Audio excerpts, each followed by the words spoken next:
నేనేమయ్యున్నా నీ కృప కాగా, నాతో నీ సన్నిధి పంపవా.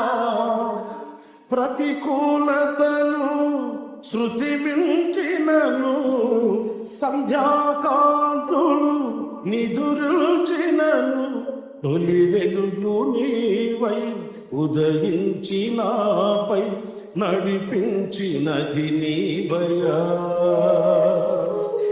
నీ కృపకు నన్ను పాత్రునిగా చేసి బలపరచిన యేసయ్యా.